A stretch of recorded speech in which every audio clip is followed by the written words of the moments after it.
Well, welcome to Virtual Vintage. It's great to be together. It's Friday, the high point of my whole week. And I hope that other people can find us with the new link that Caroline made for us.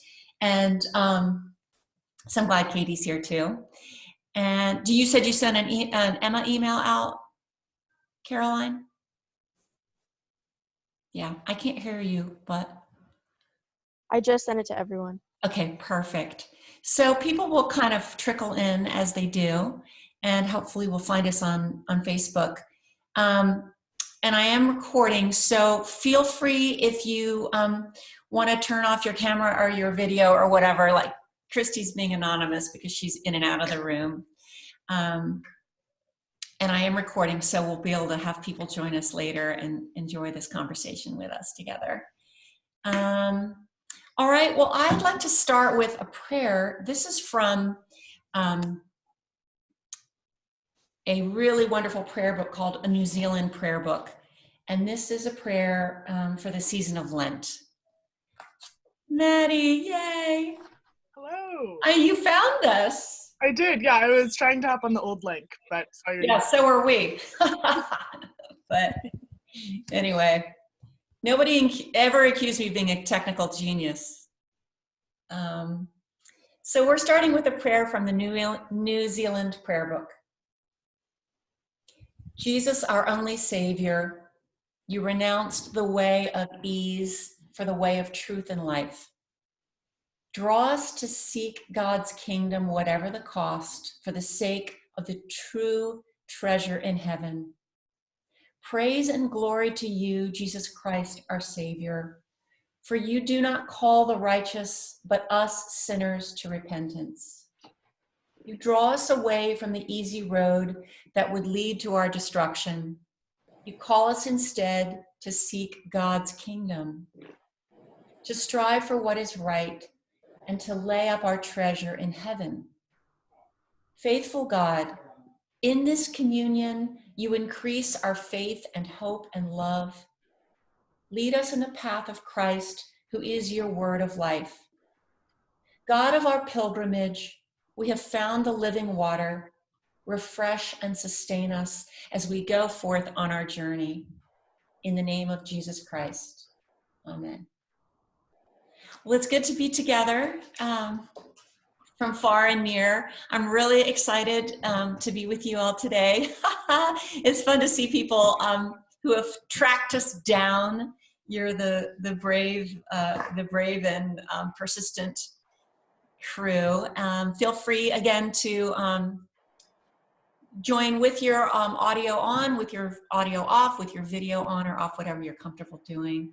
I am gonna, for those who are new or who are looking at vintage for the first time, just to remind us kind of how this whole thing works, this conversation. We're starting it a little bit late, so I think I'll go for a few minutes past 2 o'clock today. The purpose here is to together engage in some writings from the Christian tradition for brothers and sisters who have lived before us, who have lived in other times, who might be able to help us understand our own time, our own lives, who might have some encouragement, some wisdom to help us in these days, especially in these days that are so disorienting. And of course, we're casting around, trying to make sense of the world, and we hear this word unprecedented. This is an unprecedented event, and in some ways that's very true, but in other ways, there have always been times of difficulty and trial and challenge, and so I think today the reading from Thomas Kelly invites us into his life and his experience and his challenges, and I hope helps us think maybe in a new way about the disruption that we're all experiencing. So I'm going to tell you a couple words about Thomas Kelly, and then as we always do, I'll enter into the reading and invite you in with some questions that you can answer to the group or just think about, and then we'll just see where that leads. And you're welcome, of course, to say whatever comes up for you. This is a time for us to share just a taste of community in its new forms. So Thomas Kelly was born in 1893, and he died young. He died in 1941. He was born in Ohio on a farm and grew up as a Quaker.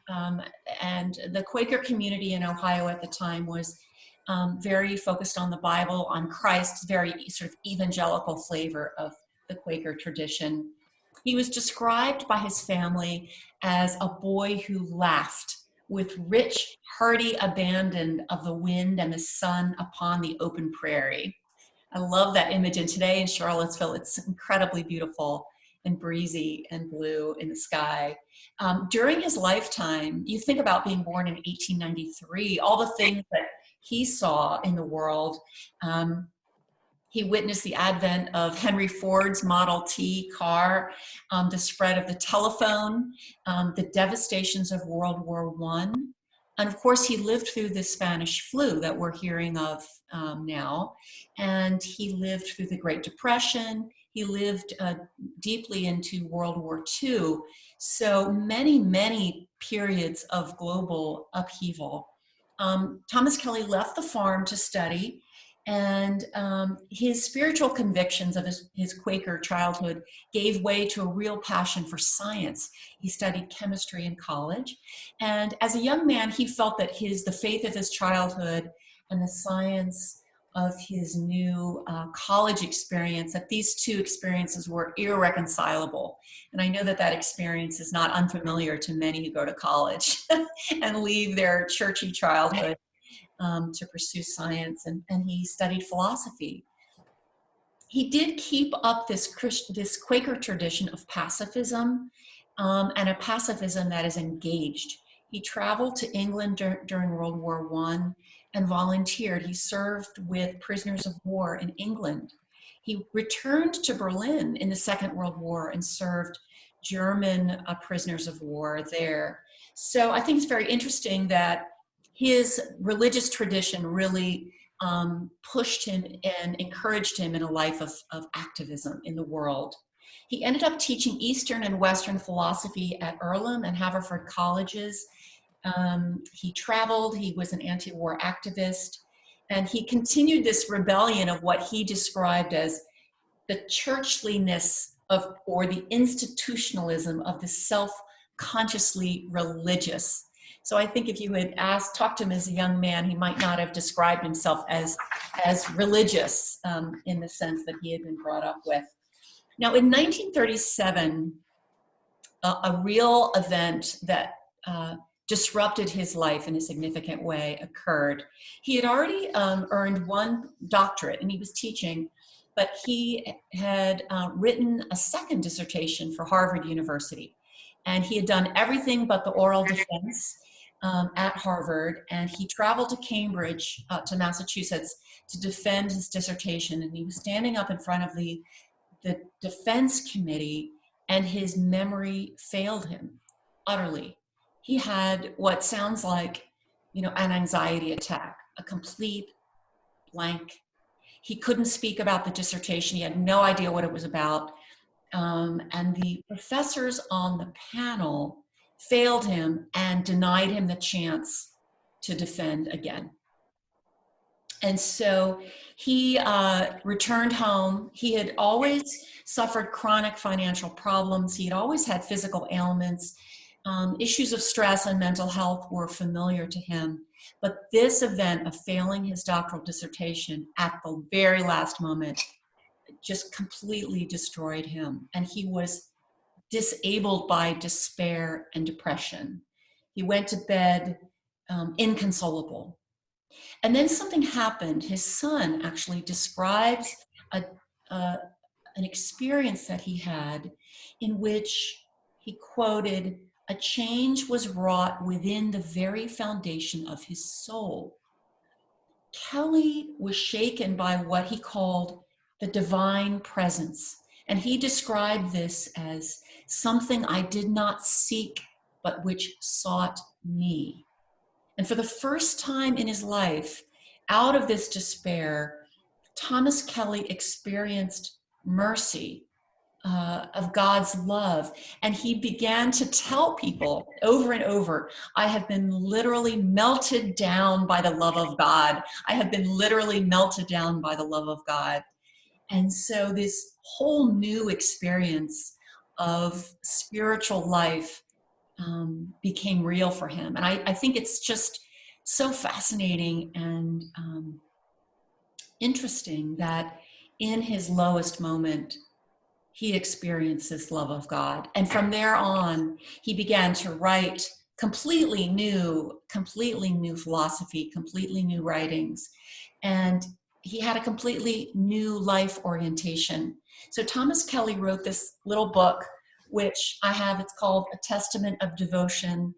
This is a book that my grandmother loved. She was born at about the same time as Thomas Kelly. And my father loved, and my husband Charles gave to me. So it's very special to me, and it's very small. So you too can read this Testament of Devotion, and that's what we're going to be reading from today. Now, Thomas Kelly, upon submission of this manuscript, died of a heart attack, tragically, very young.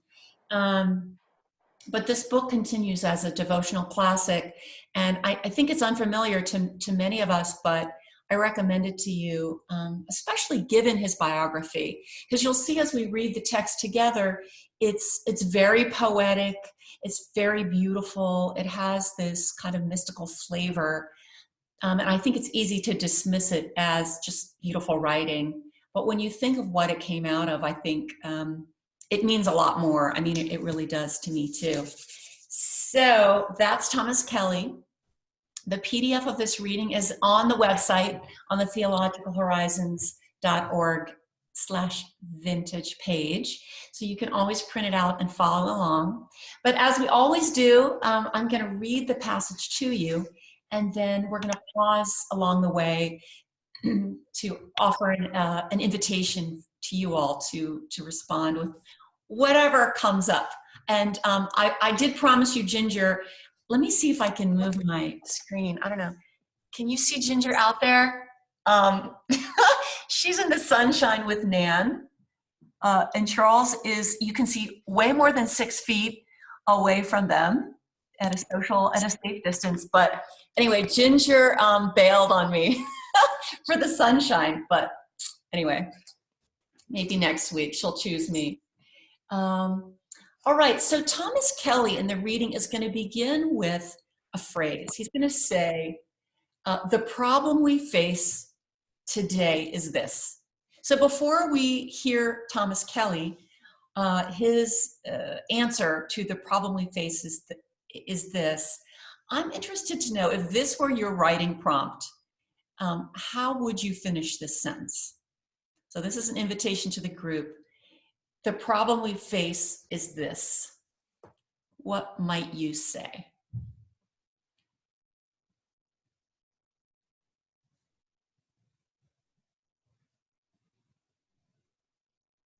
I would say that the problem is this: we are afraid of the unknown. Thank you for that, for jumping in. We are afraid of the unknown.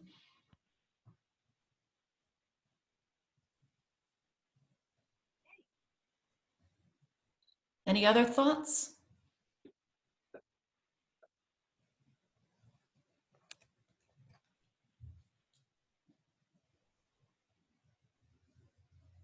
We're afraid of the new normal that might become of after all of this. Yeah.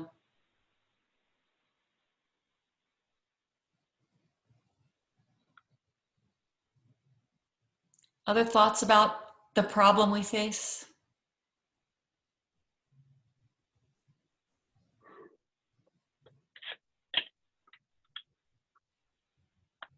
Well, let's see what Thomas Kelly says. He says, the problem we face is this. Our lives in a modern city, and remember, he died in 1941. Our lives in a modern city grow too complex and overcrowded.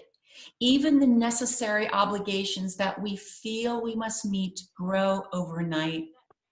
And before you know it, Some we are sausage and bowed peppers and down onions.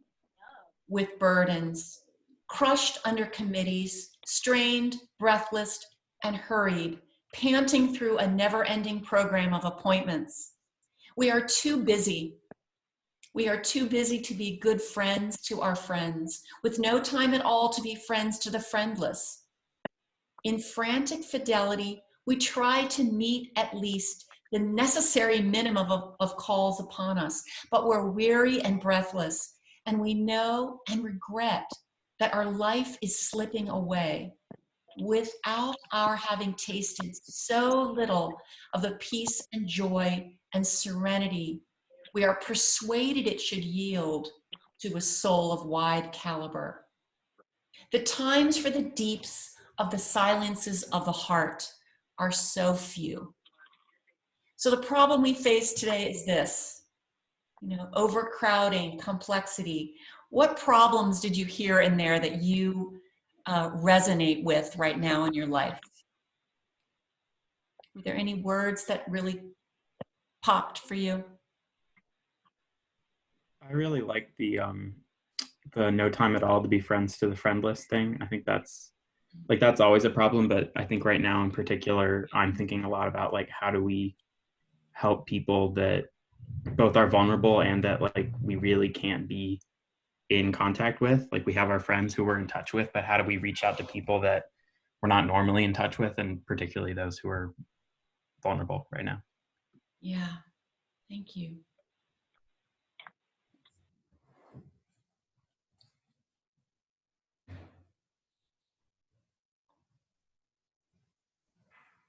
He talks about this weariness and weariness and breathlessness.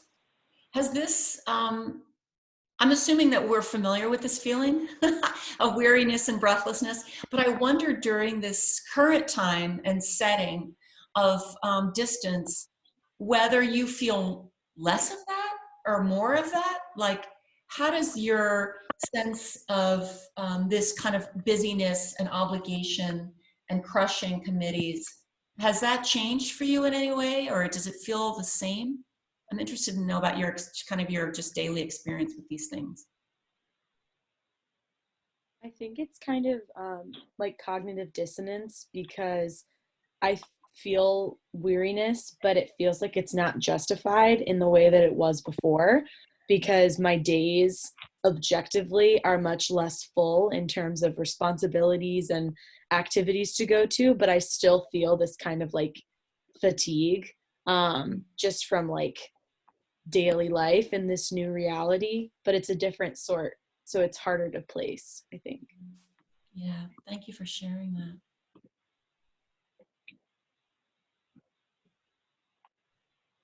Yeah, I would kind of agree with that. I think I've had a lot more time to to myself, I guess, and I can either sort of fight for stillness in that, or it turns into like restlessness and trying to fight like slipping into just the restlessness of always feeling like I should do work because there's no clear boundaries on my time, versus like setting aside time to actually rest has been like an interesting distinction.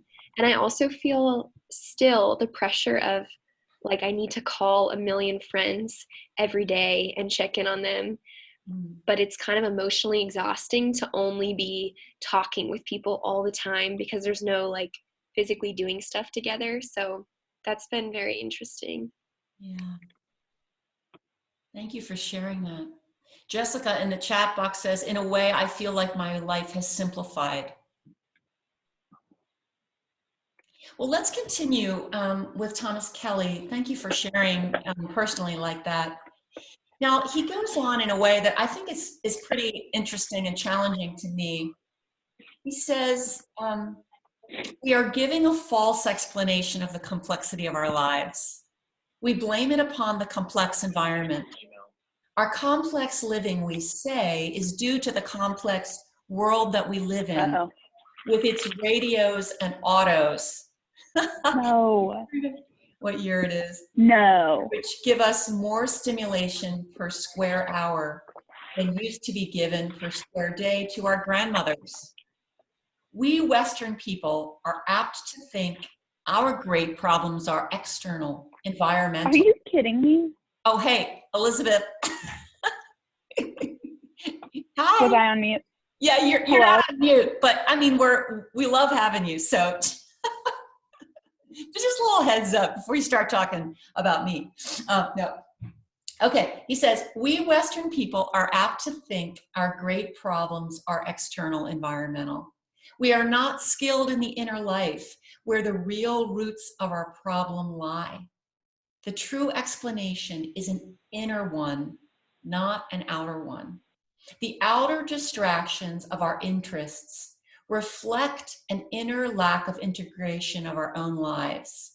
We are trying to be several selves at once, without ourselves being organized by a single mastering life with us. Each of us tends to be not a single self, but a whole committee of selves. We honestly feel the pull of many obligations, and we try to fulfill them all. And we are unhappy, uneasy, strained, and fearful we shall be shallow. So what do you hear Kelly saying here in this passage?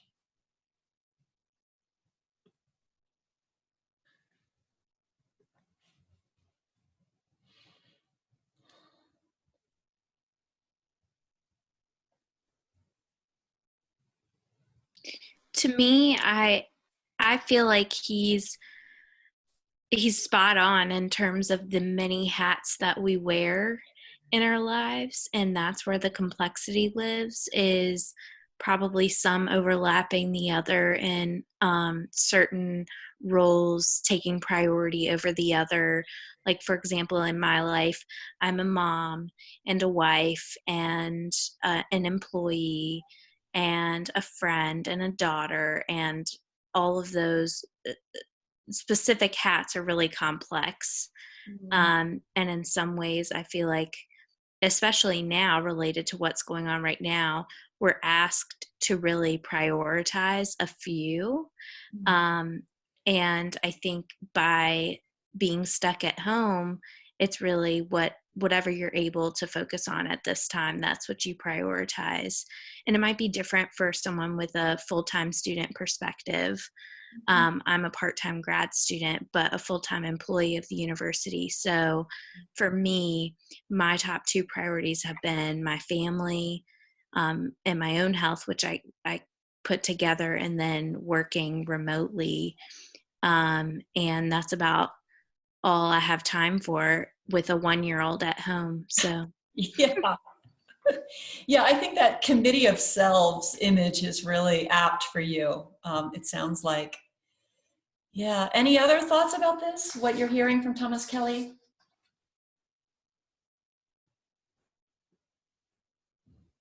I mean, do you agree with him that we Western people, we apt to think our great problems are external and environmental, but in fact, we're not good at our inner lives? Does that feel true to you? Yeah. Yes, absolutely. One thing that I think about,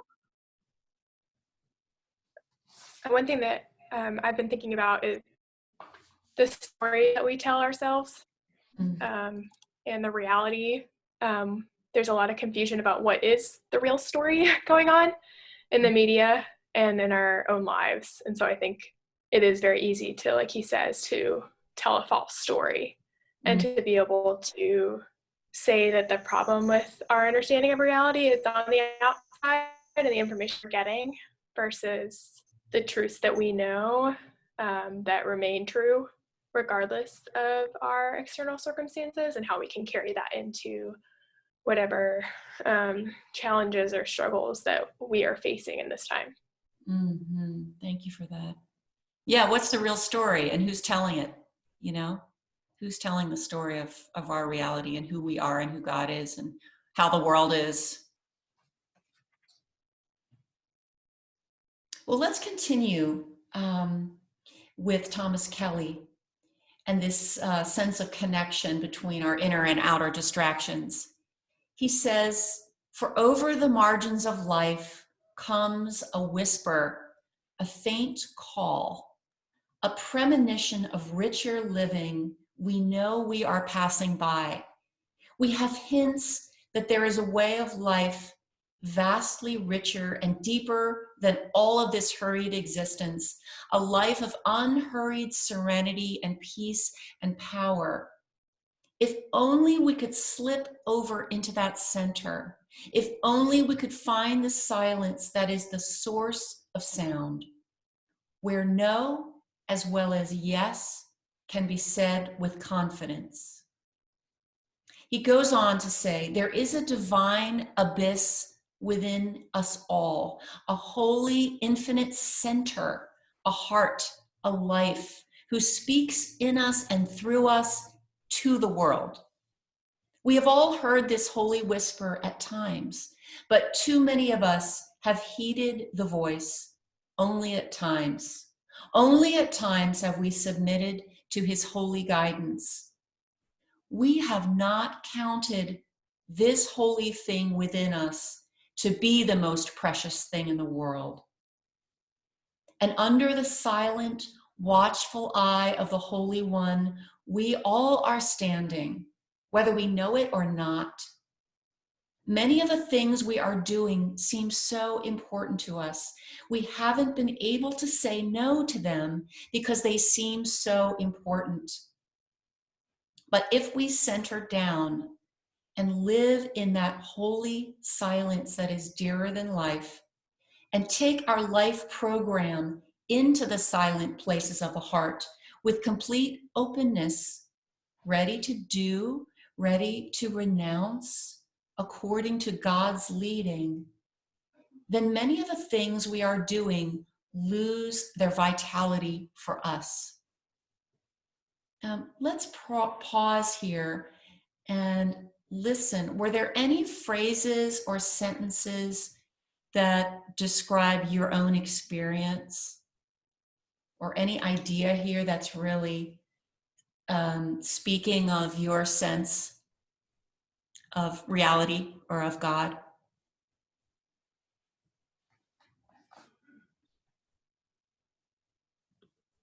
I really like the phrase holy infinite center. Mm. I think it's interesting that I think especially as students and at UVA and kind of that busy day-to-day life, I hear friends all the time, and like even in the last 2 months, mentioning a desire to slow down. And now we're being forced to slow down. And I think it's interesting that he mentioned serenity and peace, because even though we've slowed down, I don't think that many people are feeling that. Yeah. Right. What is the opportunity here? Now that we've been given this thing we thought we wanted, you know, how do we move from slowing down to serenity and peace? I mean, we opened with this idea of, you know, our problem is fear. Well, and I think there are different types of silence too, like a peaceful silence versus an anxious silence. Yeah. Other thoughts about this? I really like the phrase holy whisper.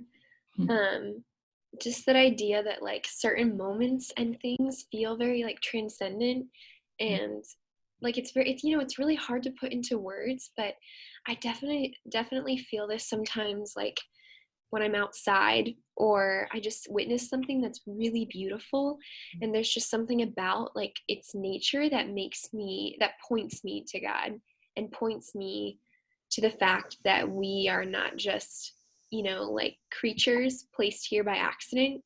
Like there just feels, I just like that phrase a lot, because I think it kind of puts into words how those moments sort of give us a glimpse of how there's just something so much greater than us that has like ordered the world and given us purpose. And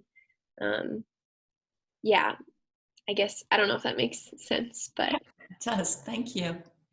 Yeah, I noticed too, he talks about at the beginning the margins of life.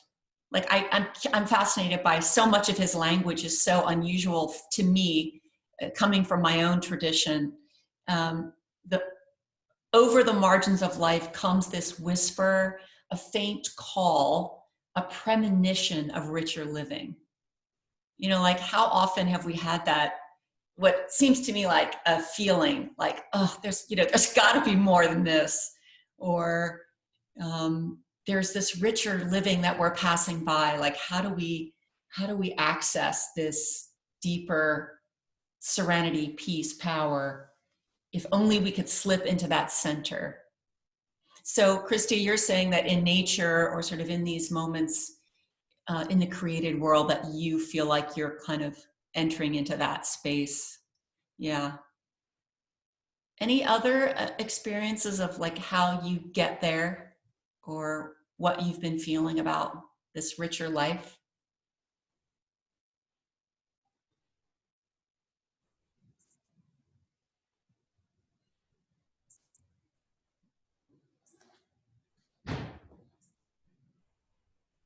Well, listen to this phrase. He says, "We have not counted this holy thing within us to be the most precious thing in the world."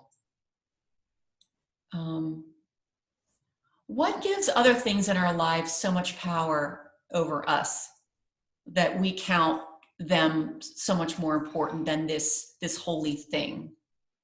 I mean, the earlier speaker, the mom, was saying, you know, it's kind of that urgent. It's the 1-year-old in front of you, demanding your attention. But you know, why do we give other things so much power, do you think?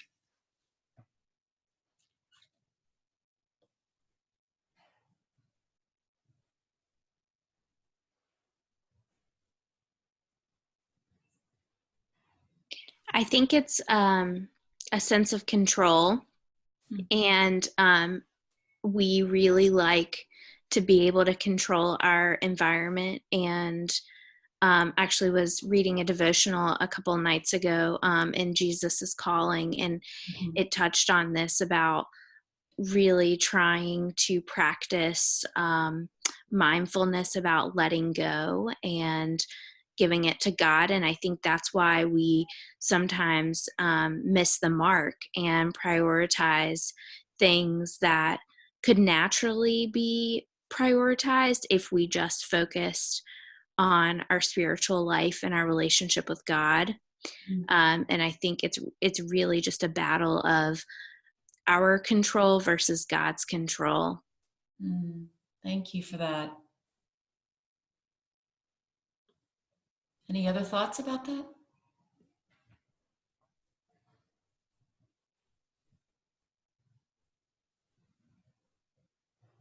All right, well, let's continue. Thomas Kelly says, do you really want to live your lives, every moment of your lives, in God's presence?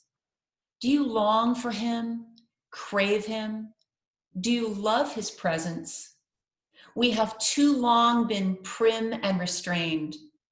The fires of God, of our love toward God, and of God's love toward us are very hot. And then he quotes, "Thou shalt love the Lord thy God with all thy heart and soul and mind and strength." Do we really want it? This life, this abiding peace that never fails, this serene power and unhurried conquest, inward conquest over ourselves, it's meant to be ours. It is a life that is freed from strain and anxiety and hurry, for something of the cosmic patience of God becomes ours. Our lives are unshakable because we are clear, down on bedrock, rooted and grounded in the love of God. This is the first and greatest commandment.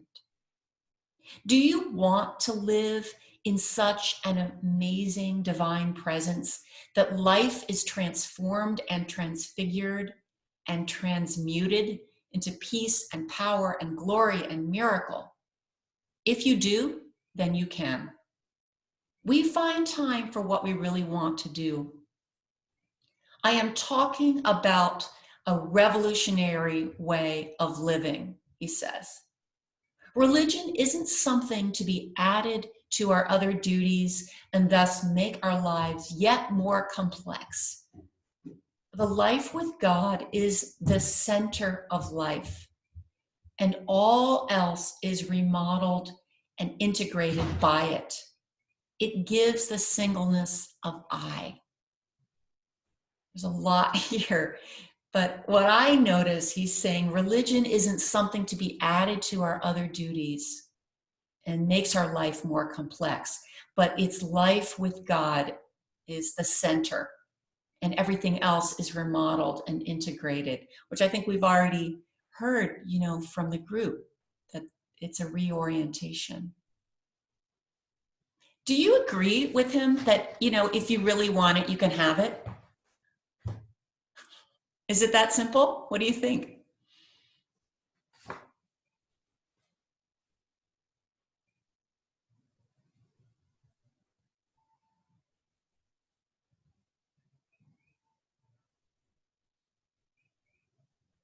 What's holding us back from all these awesome things? Serenity, power, glory, miracle. What's the problem? I don't think it's that simple. I think that's definitely a no. Okay. And honestly, I don't think it's 100% achievable. I think you strive for it, but I really don't think it's that simple. And I think it's because of our sin. And that's everyone struggles with that. Yeah, thank you. I don't think it's that simple because he's acting like he's got control of all the other people in his life.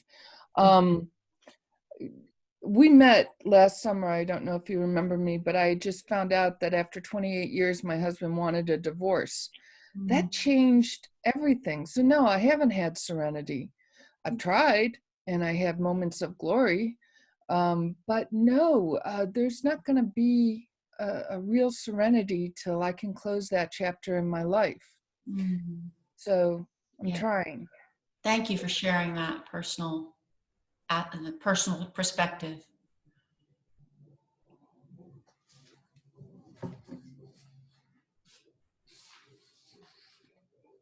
Is there anything here, though, that for any of you that really sounds true, like you're like, oh yeah, that's me?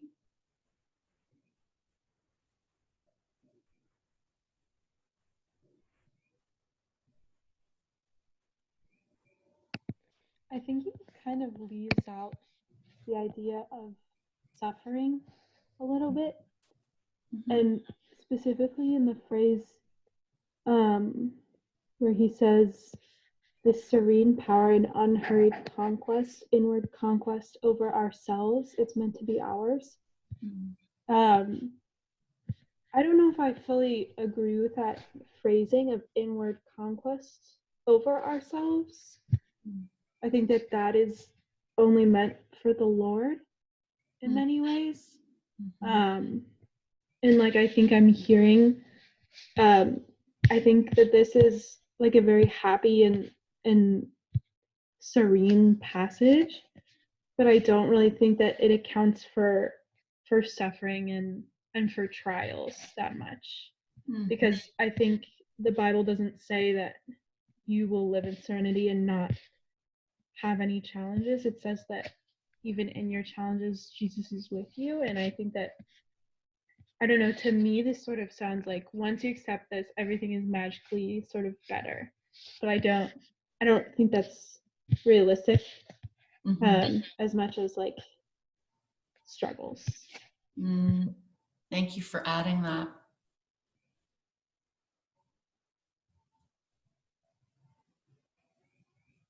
Any other thoughts about this so far? That questions that are coming up, or concerns, or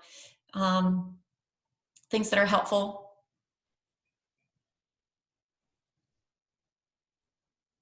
All right, let's keep going. He says, "Do not mistake me." So Kelly's back to defend himself, I think, from some of our questions for him. He says, "Our interest just now is in the life of complete obedience to God, not in amazing revelations of his glory, graciously granted only to some. Okay?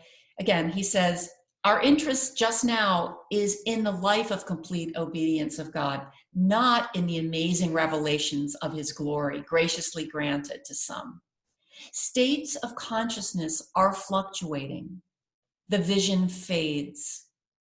But holy, listening, and alert obedience remains as the core and kernel of a God-intoxicated life, as the abiding pattern of sober workaday living. Once having the vision, the second step to holy obedience is this: begin where you are. Obey now. Use what little obedience you are capable of, even if it be like a grain of mustard seed. Begin where you are. Live this present moment, this present hour, as you now sit in your seat in utter submission and openness toward God. Listen outwardly to these words, but within, behind the scenes, in the deeper levels of your lives, where you are all alone with God, the loving, eternal one, keep up a silent prayer. Open thou my life, guide my thoughts where I dare not let them go, but thou darest, thy will be done. Walk on the streets and chat with your friends, but every moment behind the scene be in prayer, offering yourselves in continuous obedience. I find this internal, continuous prayer life absolutely essential. It can be carried on day and night. In the thick of business, in home and school, such prayer of submission can be so simple. It is well to use a single sentence repeated over and over and over again, such as this: be thou my will, be thou my will, or I open all before thee, I open all before thee, or see earth through heaven, see earth through heaven. Words may cease, and one stands and walks and sits and lies in wordless attitudes of adoration and submission and rejoicing and exaltation and glory.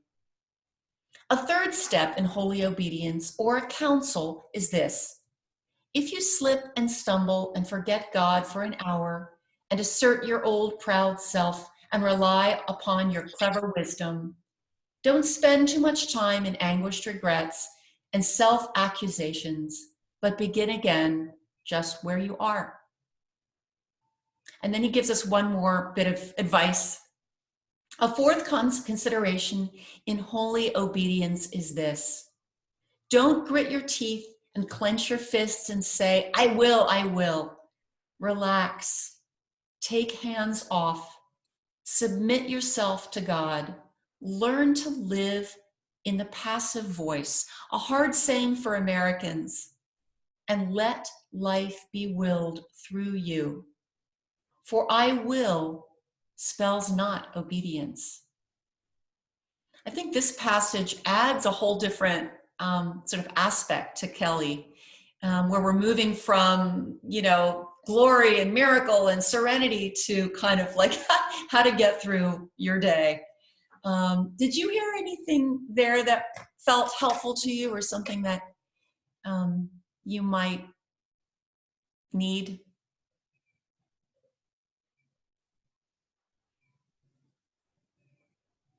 I really like the don't grit your teeth and clench your fists. It just feels particularly resonant right now, given that I think, and like the idea of, the American interpretation of these things, because I think a lot of us are in a position where we just want to like do the thing and get through this as powerfully and quickly as possible, and that's not the position we're in. So I like the idea of relax, take hands off, submit yourself to God. I think that idea of submission is important as we're kind of playing a long game. Thank you. What else did you notice? I think the thing that stuck out to me the most was his focus on obedience, and that's what we're called to, which is a good reminder, because I think I'm in a position right now where I'm a nurse and I'm going to be working on the front lines in a way that it's very easy to like see the potential for failure. And it's very daunting. And so I think the reminder of like, what has God called me to? And it's to be obedient, and to remember that is a little bit easier to take it day by day. And to just like realize like, okay, God's put me here. He's not gonna leave me hanging, and his grace is sufficient. So what do I need to do? I need to be obedient. And so it's a little, I think that's a really helpful idea, to be able to take those steps that he mentions when you get overwhelmed and when you think there's no way this is going to end well. Good place to start. Yeah, thank you. Yeah, that really is a challenge. Thank you for sharing that. And we'll be praying for your safety and all the medical caregivers. You really are in such a concrete, immediate, personal way, you know, struggling with so much of this. What does obedience mean to you, that word? Anybody?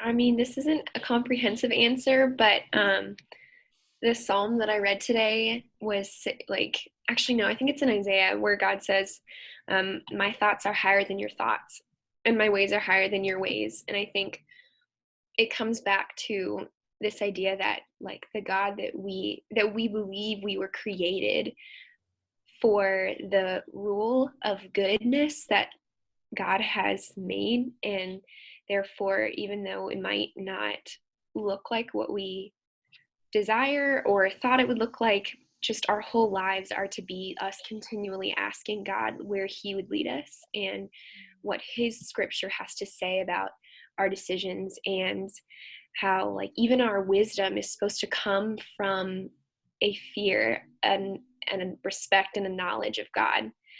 So like basically everything that guides our lives is supposed to come back to the Lord's sovereignty and the Lord's goodness and what he says is right and just. Thank you. Well, that's a good start. Yeah, and I think this idea of holy listening, you know, is very much there, isn't it? You know, listening, obedience begins with listening.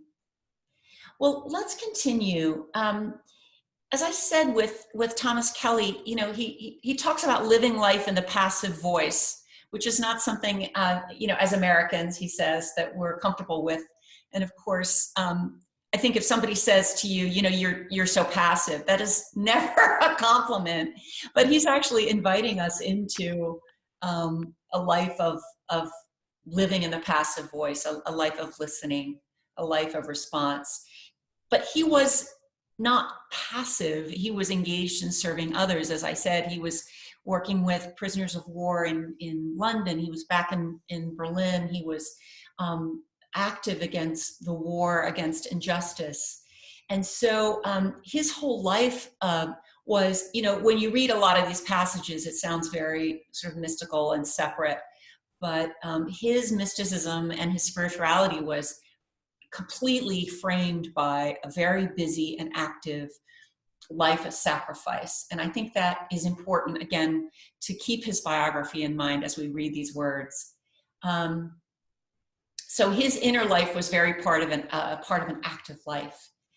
And he frames his activity, I think, in the context of God's activity. So let me read one short passage. He says, life from the center is a heaven-directed life. After all, God is at work in the world. It is not we alone who are at work in the world, frantically finishing a work to be offered to God. Life from the center is a life of unhurried peace and power. It is simple. It is serene. It is amazing.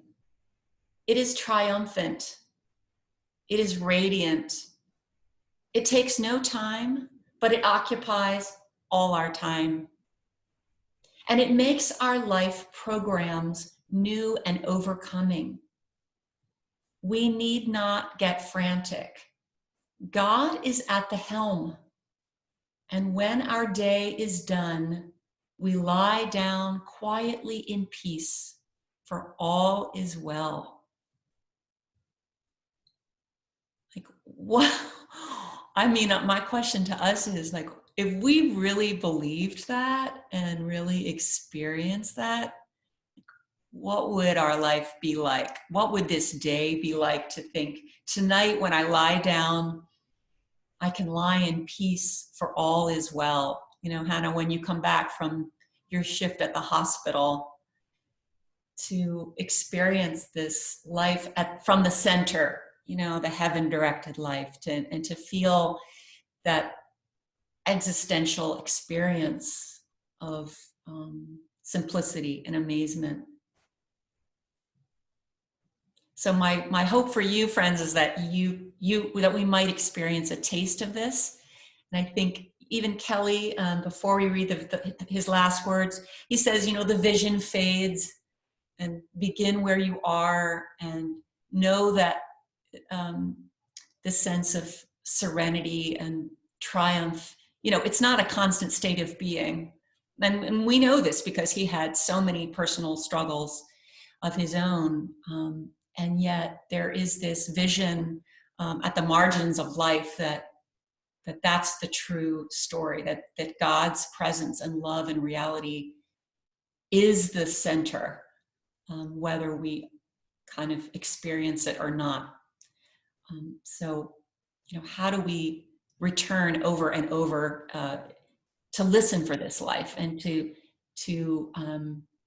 return to it, and remember that we are not alone at work in the world, frantically finishing a work to be offered to God, but that God is at the helm. Now, Kelly says this about the world, because of course much of this talk is very sort of seems very inward work. But he says this: the suffering of the world is a part too of the life of God, and so maybe after all it is a revelation. It is given to us to see the world's suffering throughout and bear it God-like upon our shoulders, and suffer with all things and all people, and rejoice with all things and all people. And we see the hills clap their hands for joy, and we clap our hands with them. In another passage, he says, God plucks the world out of our hearts, loosening the chains of attachment. And God hurls the world into our hearts, where we and he together carry it infinitely in tender love. So as we finish our time together, and you think about the world, what do you think Thomas Kelly might be inviting you into today and this weekend, in the space where you are just right now?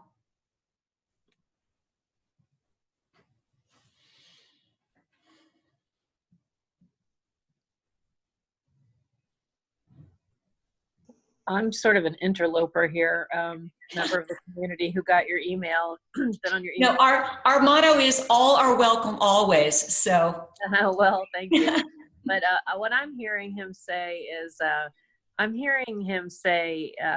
meditate. I'm hearing that center is from a center of meditation. And so that's where his reaching out into the world comes from, is from this rock solid center where you sit and you allow God to be there. And then you take that being, you know, hopefully transformed somehow out into the world, out into the suffering.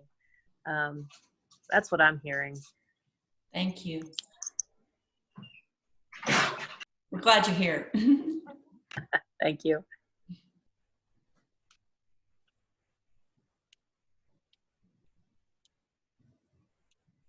What does Thomas Kelly tell you about disruption? I mean, he had his catastrophe, his despair, his spiritual experience.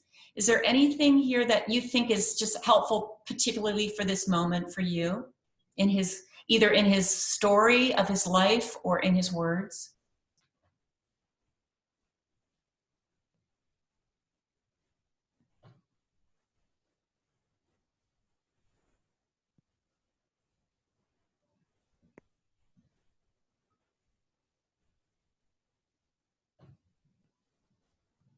Well, I missed the first part of his suffering, but I can share with you. So I have brain cancer and was diagnosed 4 years ago, and my experience of that suffering has been just absolutely transformative. It has given me a taste of the things that I heard later that you heard him. I mean, you were reading from him about, sort of this place where that is rock solid, that is beyond being touched by, in some ways, the sufferings of the world, although moved by them, somehow not being trapped by them or defined by them necessarily. That, like, there's this, and I'm not sure what he had gone through, but there's a point where you're like, well, I have brain cancer. What more can you do to me? It gives you the starting point of being courageous, like the possibility of being courageous at that point. And moving out into the world from the experience of suffering, sort of transformed in some way. And I think the fear comes from the not really wanting to be transformed, because, you're God, not another learning experience, kind of thing. But it is in the transformation that you're able to go and you're able to be on those front lines, and you're able to be doing whatever God's will is for you, and accepting of that will for you, knowing that good comes from it, even though it doesn't always feel that way or you're afraid of it. Thank you for sharing that. Such a very real and personal story of disruption, Fran. Thank you for sharing that. It's a good word for us.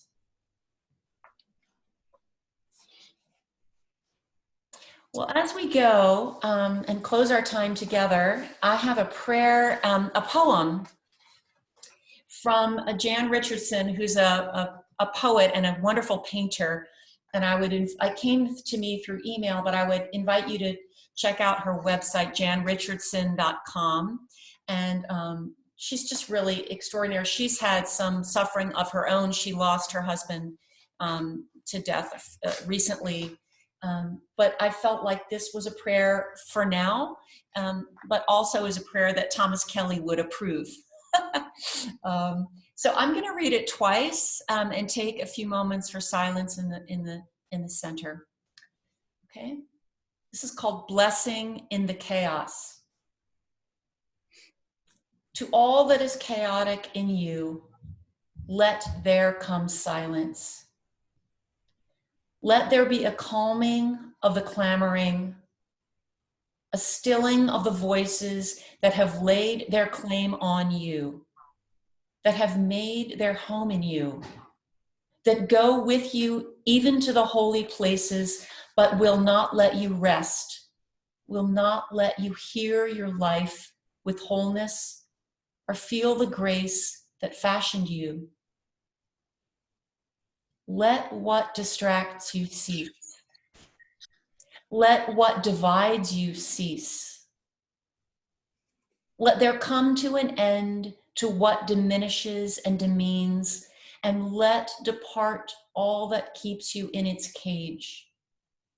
Let there be an opening into the quiet that lies beneath the chaos, where you find the peace you did not think possible, and see what shimmers within the storm.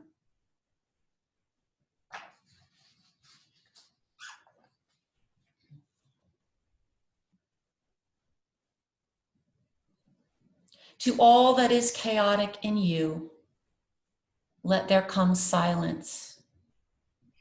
Let there be a calming of the clamoring, a stilling of the voices that have laid their claim on you, that have made their home in you, that go with you even to the holy places, but will not let you rest, will not let you hear your life with wholeness or feel the grace that fashioned you. Let what distracts you cease. Let what divides you cease.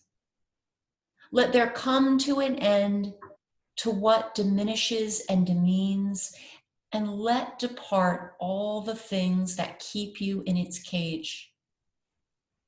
Let there be an opening into the quiet that lies beneath the chaos, where you find the peace you did not think possible and see what shimmers within the storm. Amen. So let the Lord Christ go with you wherever he may send you. May he protect you through the wilderness, keep you through the storm. May he bring you home rejoicing at the wonders he has shown you. May he bring you home rejoicing once again into our doors. Thank you, friends, for joining me today at this virtual vintage. You've lifted my spirit. We've recorded this, so we'll be posting it if you'd like to share it. Thank you for sharing your experience so openly with one another. Stay safe, take care, be at peace. We'll see you next Friday.